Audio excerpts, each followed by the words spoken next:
وما أدراك ما ليلة القدر শবে মেরাজের ঘটনা ও ইতিহাস। আলহামদুলিল্লাহ রাব্বিল আলামিন ওয়াল আকিবাতু লিল মুত্তাকিন ওয়াসসালাতু ওয়াসসালামু আলা সাইয়্যিদিল আমবিয়াই ওয়াল মুরসালিন ওয়া আলা আলিহি ওয়া সাহবিহি আজমাইন। আম্মা বা'দ। আউযু বিল্লাহি মিনাশ শাইতানির রাজীম। বিসমিল্লাহির রহমানির রহিম। সুবহানাল্লাযী আসরা বি'আবদিহি লাইলাম মিনাল মাসজিদিল হারামি ইলাল মাসজিদিল আকসাল্লাযী বারাকনা হাওলাহু লিনুরিয়াহু মিন আয়াতিনা ইন্নাহু হুয়াস সামিউল বাসীর। ইসলামিক নলেজ বাংলা 940 কর্তৃক আয়োজিত লাইলাতুল মিরাজের দ্বিতীয় পর্বে আপনাকে স্বাগতম।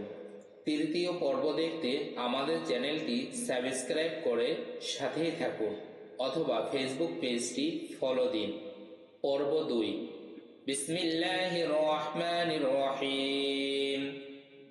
নবীজি যখন দ্বিতীয় ও তৃতীয় আসমানে, এরপর নবীজি উঠতে থাকলেন দ্বিতীয় আসমানের দিকে।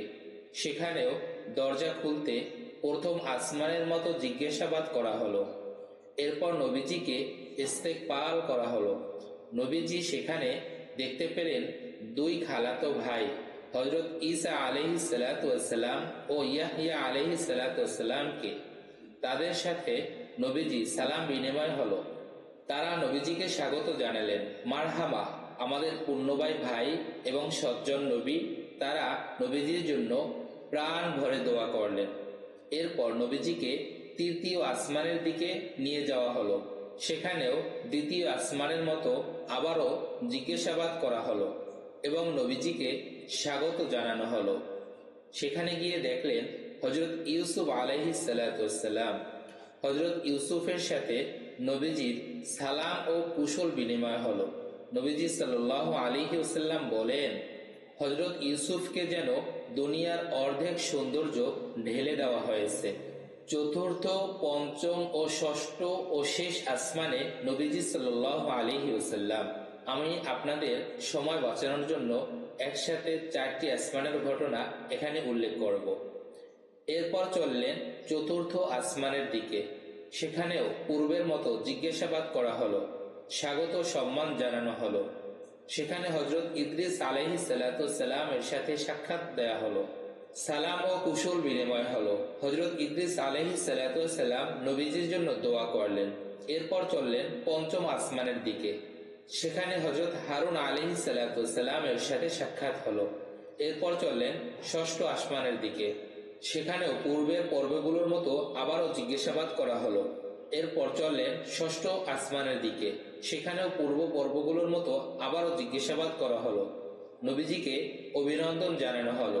সেখানে দেখা হলো হযরত মূসা আলাইহিস সালাতু ওয়াস সালামের সাথে। হযরত মূসা আলাইহিস সালাতু ওয়াস সালাম নবীজিকে খুব বেশি ইস্তেকবাল করলেন। বাইতুল মামুর ও সিদরাতুল মুনতাহায় নবীজি সাল্লাল্লাহু আলাইহি ওয়াসাল্লাম। এরপর নবীজি সপ্তম আসমানের দিকে উঠতে থাকেন। সেখানে দেখা হলো হযরত ইব্রাহিম আলাইহিস সালাতু ওয়াস সালামের সাথে। জিবরাইল আলাইহিস সালাতু ওয়াস সালাম পরিচয় করিয়ে দিলেন, ইনি আপনার পিতা, সালাম করুন।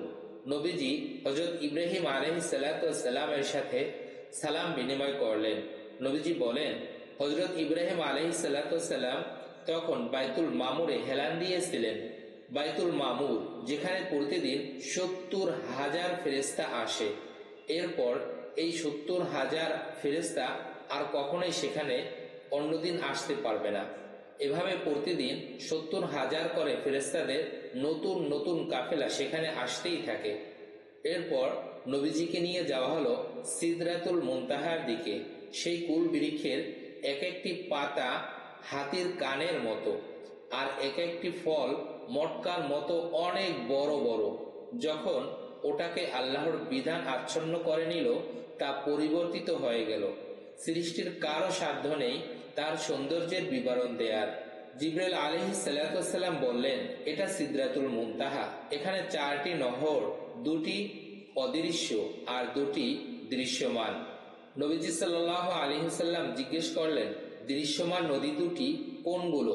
জিবরাইল আলাইহিস সালাম তখন এই প্রশ্নের উত্তরে বললেন, অদৃশ্যমান দুটি জান্নাতে, আর দৃশ্যমান দুটি হলো নীল নদ যা পৃথিবীর বুকে, আর অন্যটি হলো ফুরত নদী যেটিও পৃথিবীর বুকে। উম্মতের জন্য 50 ওয়াক্ত নামাজ ফরজ। এরপর আল্লাহ তাআলা নবীজির প্রতি যে ওহী পাঠালেন, দিন রাতে উম্মতের জন্য 50 ওয়াক্ত নামাজ ফরজ করে দিলেন।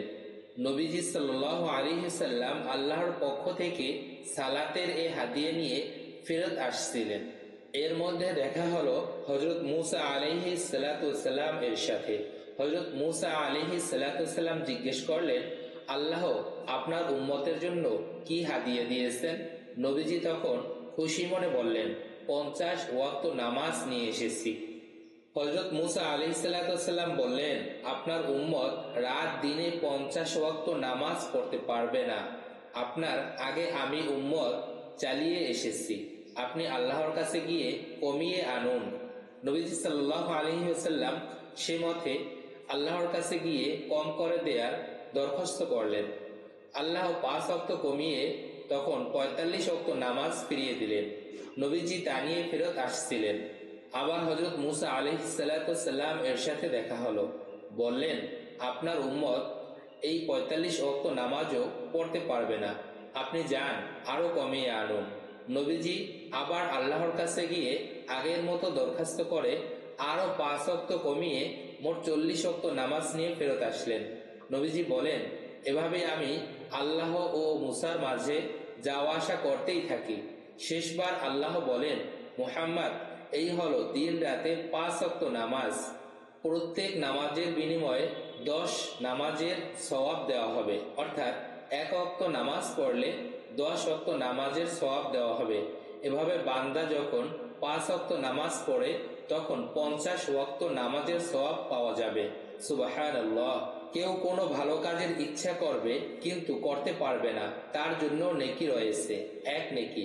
আর যদি ভালো কাজটি করে তাহলে তার জন্য নেকি রয়েছে 10টি।